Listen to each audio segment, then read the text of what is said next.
পৃথিবীতে জনসংখ্যার বিচারে ছোট বড় স্বীকৃত অন্তত ৪,৩০০ ধর্ম বা মতবাদ রয়েছে। এর মধ্যে ডজন খানেক ধর্ম রয়েছে যা সারা বিশ্বের মানুষের কাছে পরিচিত। বিভিন্ন সময় ও প্রেক্ষাপটে এসব ধর্মের উৎপত্তি। বিশ্বের মানচিত্রে এমন একটি দেশ রয়েছে যেখান থেকে সর্বাধিক ৫টি ধর্মের উৎপত্তি ঘটেছে, আর সেটি হলো ভারত। যদিও দেশটির বর্তমান ক্ষমতাসীনরা নিজেদের হিন্দু দেশ হিসেবে দাবি করছেন,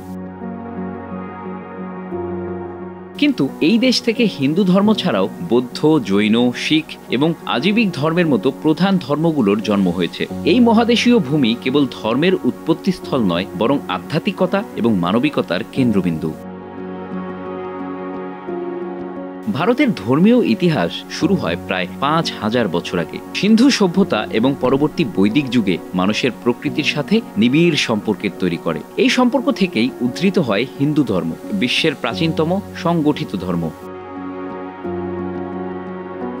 খ্রিস্টপূর্ব ৫ম-৬ষ্ঠ শতাব্দীতে হিন্দু ধর্মের প্রভাবিত সমাজে উদ্ভব হয় এক মহাজাগরণের বৌদ্ধ ধর্ম। গৌতম বুদ্ধ, যিনি একাধারে শিক্ষক ও আধ্যাত্মিক নেতা, মানব জীবনের দুঃখ কষ্টের কারণ ও মুক্তির পথ খুঁজে পান, যা পরবর্তীতে ভারত থেকে ছড়িয়ে পড়ে এশিয়ার বিভিন্ন দেশে।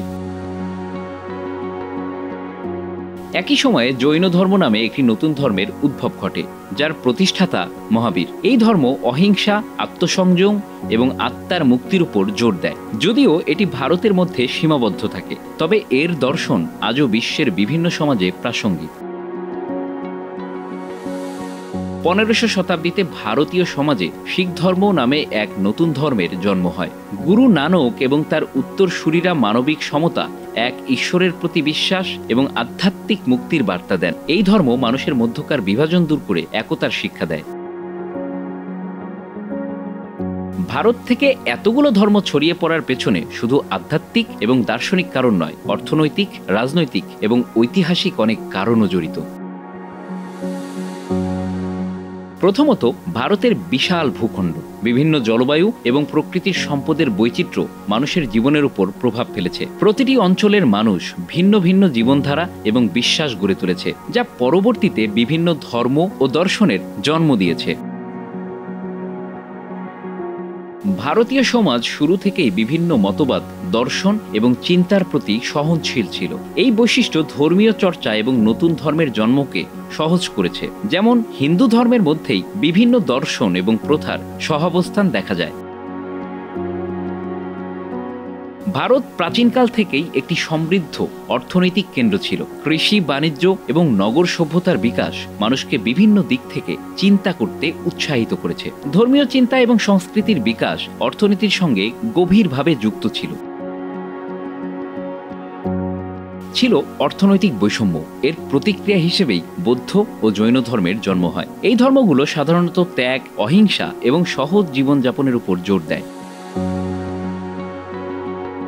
এছাড়া বিভিন্ন সময়ে ভারতের ভেতরে ও বাইরে থেকে আগত মানুষেরা তাদের নিজস্ব বিশ্বাস ও চর্চা নিয়ে এসেছে। এই মিথস্ক্রিয়া থেকে নতুন ধর্ম ও দর্শনের জন্ম হয়েছে, যেমন আর্যদের আগমন, দ্রাবিড় সভ্যতার সাথে তাদের মেলবন্ধন এবং পরবর্তীতে বৌদ্ধ ও জৈন ধর্মের মতো নতুন ধর্মের বিকাশ। ভারতীয় সংস্কৃতিতে আধ্যাত্মিকতা এবং দার্শনিক অন্বেষণ একটি বড় ভূমিকা পালন করেছে। বৈদিক যুগ থেকে উপনিষদ, মহাবীর, গৌতম বুদ্ধ, শঙ্করাচার্য এবং আরও অনেক মহান চিন্তাবিদের আবির্ভাব হয়েছে, যারা নতুন নতুন ভাবনার বিকাশ ঘটিয়েছেন। এছাড়া শ্রেণী এবং বর্ণ ব্যবস্থার কারণেও অনেক মানুষ বিকল্প পথ খুঁজে নিয়েছিল, যার ফলে নতুন ধর্মের জন্ম হয়েছিল। Bangla affairs news desk.